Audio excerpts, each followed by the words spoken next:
ನಮಗೆ ಅಲ್ಲಿ ಆಡ್ತಾ ಇರೋರು ರಕ್ಷಿತಾ ಅಂತ ಒಂದು ಹುಡುಗಿ ಇದೆಯಲ್ಲ, ಆ ಹುಡುಗಿ ಆಡ್ತಾ ಇದೆ. ಆ ಹುಡುಗಿಗೆ ಎಲ್ಲ ತೊಂದರೆ ಮಾಡ್ತಾ ಇದ್ದಾರೆ. ನಮಗೆ ಅಲ್ಲಿ ಇಷ್ಟ ಆಗದೆ ಇರೋದು ಅಂದ್ರೆ ಆ ಜಾನ್ವಿ ಮತ್ತೆ ಇವರು ಯಾರೋ ಅಶ್ವಿನಿ ಮೇಡಮ್ ಅಂತ ಇದಾರಲ್ಲ, ಅವ್ರು ಒಂದು ಸ್ವಲ್ಪ. ನಮಸ್ತೆ ಅಣ್ಣ.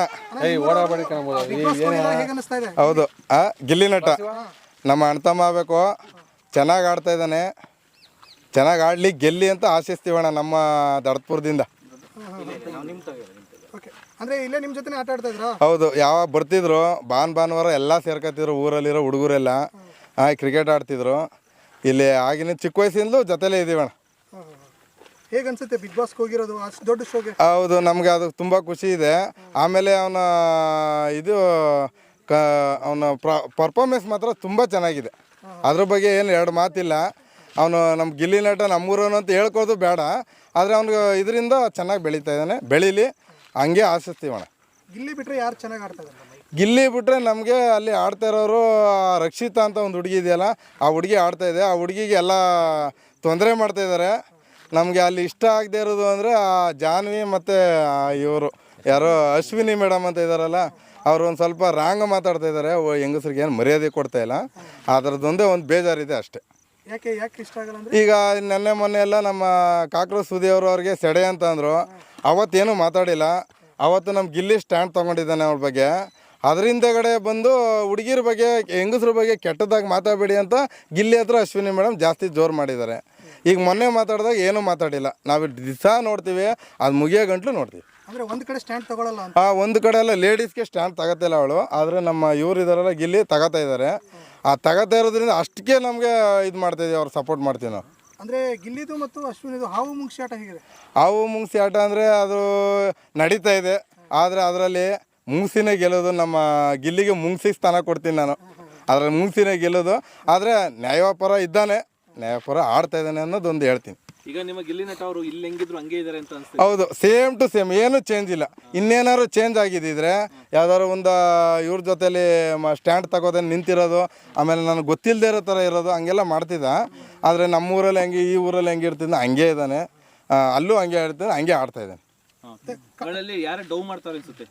ಅಲ್ಲಿ ಡೌ ಮಾಡ್ತಾ ಇರೋದು ಅಂದರೆ ನಮ್ಮ ಇವರು ಯಾರೋ ಧನುಷ್ ಅಂತ ಇದ್ದಾರಲ್ಲ ಅವರು. ಆಮೇಲೆ ಇವರು ಈಗ ಬಾಡಿ ಬಿಲ್ಡರ್ ಬಂದಿದ್ದಾರಲ್ಲ ರಘು, ಅವರು ಸ್ವಲ್ಪ ಓವರ್ ಆ್ಯಕ್ಟಿಂಗ್ ಅಷ್ಟೇ. ಡೌರಾಣಿ ಬಂದು ಅಶ್ವಿನಿ ಡೈರೆಕ್ಟ್, ಇನ್ನೇನಿಲ್ಲ. ನಮ್ಗೆ ಅದ್ರ ಗಿಲ್ಲಿ ಹೀರೋಯಿನ್ ಬಂದು ನಮಗೆ ಅದೇನೋ ಕಾವ್ಯ ಇಷ್ಟ. ನಮಗೆ ರಾಖಿ ಬೇರೆ ಕಟ್ಬಿಟ್ಟವಳೆ, ನಮ್ಗೆ ಅದೆಲ್ಲ ಇಷ್ಟ ಇಲ್ಲ. ಆದರೆ ಹೀರೋಯಿನ್ ಬಂದು ಕಾವ್ಯ ತಗೋತೀವಿ ನಾವು ನಮ್ಮ ಊರ ಕಡೆಯಿಂದ. ಕ್ಯಾನ್ಸಲ್ ಮಾಡೋದು, ಕ್ಯಾನ್ಸಲ್ ಮಾಡಿ, ಏನಿಲ್ಲ. ಅವ್ರ ಇಷ್ಟ, ನಮಗಂತೂ ಇಷ್ಟ ಇದೆ. ಅವ್ರಿಗೆ ಅದು ಹೆಂಗೆ ಕೇಳಬೇಕು ಗೊತ್ತಿಲ್ಲ, ನಮಗಿಷ್ಟ ಇದೆ.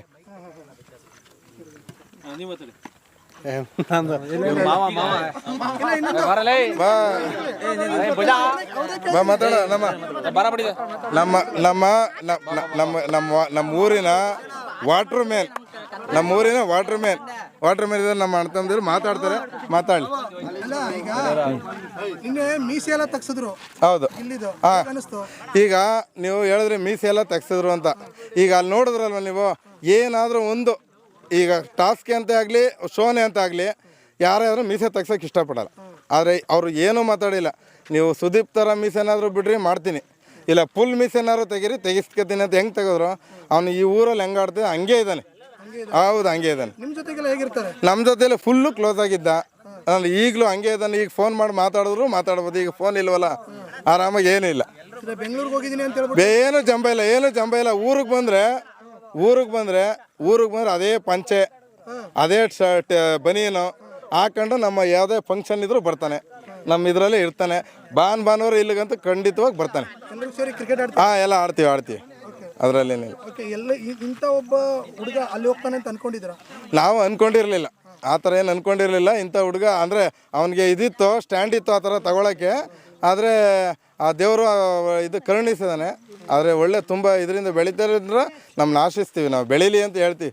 ಒಂದು ಕಷ್ಟಪಡ್ತಾ ಇದ್ದಾನೆ, ಬಡವ್ರ ಮನೆಯಿಂದ ಬಂದು ಕಷ್ಟಪಡ್ತಾ ಇದ್ದಾನೆ. ನಿಮ್ಗಿಂತ ಜೂನಿಯರ್ ಸೀನಿಯರ್ ಅವರು? ನಮಗಿಂತ ಸೀನಿಯರ್ ಅಣ್ಣ. ಇವ್ರಿಗೆಲ್ಲ ಸೀನಿಯರ್, ನಮಗೆ ಸೀನಿಯರೇ, ಆದರೆ ಇದರಲ್ಲೆಲ್ಲ ಸೀನಿಯರ್ ಲೆಕ್ಕ ತಗೊಳ್ಳಿ, ಏನಿಲ್ಲ.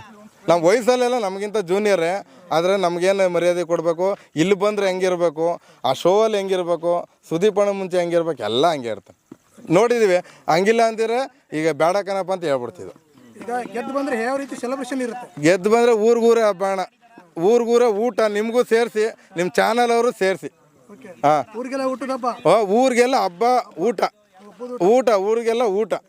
ಆವತ್ತೊಂದು ಇದು ಫಂಕ್ಷನೇ ಮಾಡ್ಬಿಡ್ತೀವಲ್ಲ ಜೋರಾಗಿ. ಈಗ ನಿಮ್ಮ ಊರ ಹೆಸರನ್ನ ಇಡೀ ಕರ್ನಾಟಕಕ್ಕೆ ತೋರಿಸಿದ್ದಾರೆ. ಹೌದು, ಅದ್ರ ಬಗ್ಗೆ ಇಡೀ ಅದೊಂದು ಹೆಮ್ಮೆ ಇದೆ. ಈಗ ನಮ್ಮ ಈ ಮಂಡ್ಯ ಡಿಸ್ಟಿಕಲ್ಲಿ ಯಾರು ಇದು ಬಿಗ್ ಬಾಸ್ಗೆ ಏನಂತ ಇದು ಇರಲಿಲ್ಲ. ನಮ್ಮ ಮಳವಳ್ಳಿ ತಾಲೂಕಲ್ಲಂತೂ ಇರಲೇ ಇಲ್ಲ. ಒಂದು ಇದರಲ್ಲಿದ್ದರು, ಏನೋ ಇನ್ಸ್ಟಾಗ್ರಾಮ್ ಅದೇ ಇದ್ದರು. ಈಗ ಅದು ಇಡೀ ಕರ್ನಾಟಕಕ್ಕೆ ತೋರಿಸಿರೋದು ನಮಗೆ ಒಂದು ಫುಲ್ ಖುಷಿಯಾಗಿದೆ. ಡ್ರೋನ್ ಪ್ರತಾಪ್ ಅವರು ಇದ್ದಾರೆ ನಮ್ಮ ತಾಲೂಕೆ, ಆದರೆ ನಮ್ಮ ಭಾಗ ಈ ಕಡೆ, ಅವ್ರ ಭಾಗ ಆ ಕಡೆ. ಅವ್ರಿಗೂ ನಮ್ಮ ಸಪೋರ್ಟ್ ಇತ್ತು, ಇದೇ ಥರ ಸಪೋರ್ಟ್ ಮಾಡಿದ್ದು. ಅವ್ರಿಗೂ ಗಿಲ್ಲಿ ನಟನಿಗೂ ಸಪೋರ್ಟ್ ಮಾಡಿದೆ, ಯಾಕೆ ನಮ್ಮೂರು ಗಿಲ್ಲಿ ನಟ ಇರಲಿ, ಅವರು ನಮ್ಮ ಇದೆ. ಮಲ್ಲಮ್ಮನ ಬಗ್ಗೆ ಹೇಳಬೇಕು ಅಂದರೆ, ಮಲ್ಲಮ್ಮ ಅವರು ಸ್ವಲ್ಪ ಇನ್ನೋಸೆಂಟು, ಅವ್ರಿಗೆ ಇದ್ರ ಬಗ್ಗೆ ಐಡಿಯಾ ಇಲ್ಲ. ಆದರೆ ಏನೋ ಬಂದಿದ್ದಾರೆ, ಮಾಡ್ತಾಯಿದ್ದಾರೆ. ಆಮೇಲೆ ಈ ಥರ ಸುಳ್ಳು ತಟ್ಬಿಟ್ಟು 4 ಜನ ಮುಂಚೆ ಹೆಂಗಿರ್ಬೇಕು ಅಂತ ಅವ್ರಿಗೆ ಗೊತ್ತಿಲ್ಲ, ಡೈರೆಕ್ಟ್ ಮಾತಾಡ್ತಾಯಿದ್ದಾರೆ. ಇರೋದು ಹೆಂಗೆ ಅಂತ ಫ್ಯಾಕ್ಟ್ ಹೇಳ್ತಾ ಇದ್ದಾರೆ. ಅವರು ಇರಲಿ, ಏನು ಇದಿಲ್ಲ, ಅವರಂತೂ ಬ್ಲೇಮ್ ಮಾಡೋಕ್ಕಾಗಲ್ಲ ಅವ್ರ ಮೇಲೆ. ಈಗ ಅಶ್ವಿನಿ ಗೌಡ ಇದ್ದಾರೆ, ಅವರಿಗೆ ಕೋಟಿಗಟ್ಟಲೆ ಆಸ್ತಿ ಇದೆ, ಲಕ್ಷಗಟ್ಟಲೆ ಬಾಡಿಗೆ ಬರುತ್ತೆ ಅಂತ ಹೇಳ್ತಾರೆ. ಇವರಿಗೆ ಬಿಗ್ ಬಾಸ್ ಬೇಕಾ, ಅಲ್ಲಿ ಹೋಗಿ ಕೆಟ್ಟ ಹೆಸರು ತಗೊಳ್ತಾರೆ ಅಂತ ಹೇಳ್ತಾ ಇದ್ದಾರೆ. ಇದ್ರ ಬಗ್ಗೆ ನಿಮ್ಮ ಅನಿಸಿಕೆ ಏನು? ಇದು ಬಿಗ್ ಬಾಸ್ ಅಂದರೆ ಅದೊಂದು ವೇದಿಕೆ, ಅದು ಎಲ್ಲರಿಗೂ ಇಷ್ಟಪಡ್ತಾರೆ, ಹೋಗಬೇಕು ಮಾಡಬೇಕು ಅಂತ. ಆದರೆ ಅವ್ರಿಗೆ ಇರೋ ಇದಕ್ಕೆ ಸ್ಟ್ಯಾಂಡರ್ಡ್ಗೆ ಇದಕ್ಕೆಲ್ಲ ಏನು ಬೇಕಾಗಿಲ್ಲ. ಆದರೆ ಅವ್ರು ಮಾಡ್ತಾ ಇರೋ ಇದು ಕೆಲಸಗಳು ಸ್ವಲ್ಪ ಅವರು ವೃತ್ತಿ ಅವ್ರು ಏನು ಅಂತ ತೋರಿಸ್ತಾ ಇದ್ದಾರೆ ಜನಕ್ಕೆ, ಅದು ಬಿಟ್ಟರೆ ಇನ್ನೇನು ಇಲ್ಲ. ಅವ್ರು ಇರೋ ಇದಕ್ಕೆ ಅವೆಲ್ಲ ಏನು ಬೇಕಾಗಿಲ್ಲ ಅಲ್ದರವೆ. ಇನ್ನೊಂದು, ಅವರು ಬಿಗ್ ಬಾಸ್ ಅಲ್ಲಿ ಬಿಗ್ ಬಾಸ್ ರೂಲ್ಸ್ ಫಾಲೋ ಮಾಡಲ್ಲ, ನಾನು ಹಾಕಿದ್ದೆ ರೂಲ್ಸ್ ಅಂತ ನಡೀತಾ ಇದ್ದಾರೆ. ಅದ್ರ ಬಗ್ಗೆ ಏನು ಅನಿಸ್ತದೆ? ಒಂದು 25-30% ಫಾಲೋ ಮಾಡ್ತಾ ಇದ್ದಾರೆ, ಇಲ್ಲ ಅಂತ ಹೇಳೋಕ್ಕೋಗಲ್ಲ. 25-30-70% ಫಾಲೋ ಮಾಡ್ತಾ ಇಲ್ಲ.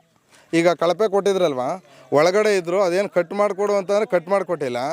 ಅವ್ರು ಏನೇನು ಬೇಕೋ ಅದು ತಗೋ ತಿಂತಾ ಇದ್ದಾರೆ, ನಾವೆಲ್ಲ ನೋಡ್ತಾ ಇದ್ದೀವಿ. ಆದರೆ 30% ಫಾಲೋ ಮಾಡ್ತಾ ಇದ್ದಾರೆ, ಅದೇನೇನು ಕೊಟ್ಟಿದ್ದಾರಲ್ವ, 70 ಮಾತ್ರ ಮಾಡ್ತಾ ಇಲ್ಲ. ಇರೋದು ಹೇಳಬೇಕು. ಈಗ ಬಿಗ್ ಬಾಸ್ ಗೆದ್ರೆ ಇವ್ರು ಗಿಲ್ಲಿ ನಟ ಅವ್ರಿಗೆ ಎಷ್ಟು ಇಂಪಾರ್ಟೆಂಟ್ ಫೈನಾನ್ಸ್ಗೆ? 50 ಲಕ್ಷ.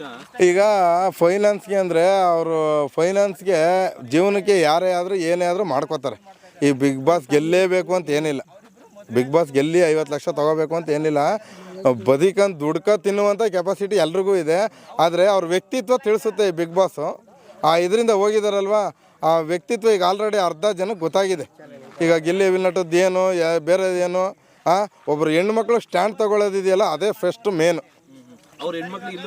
ಹೌದು ಸರ್, ಇಲ್ಲಿ ಏನು ಒಂದು ಇದ್ರ ಮಾರ್ಕ್ ಇಲ್ಲ. ಆದರೆ ಇಲ್ಲಿ ನಮ್ಮ ಹತ್ರ ಬರ್ತಾರಲ್ಲ, ಅದರಿಂದ ಹೇಳ್ತಾ ಇರೋದು, ನಾವು ಹೊರಗಡೆ ಇದು ಮಾಡಿಲ್ಲ.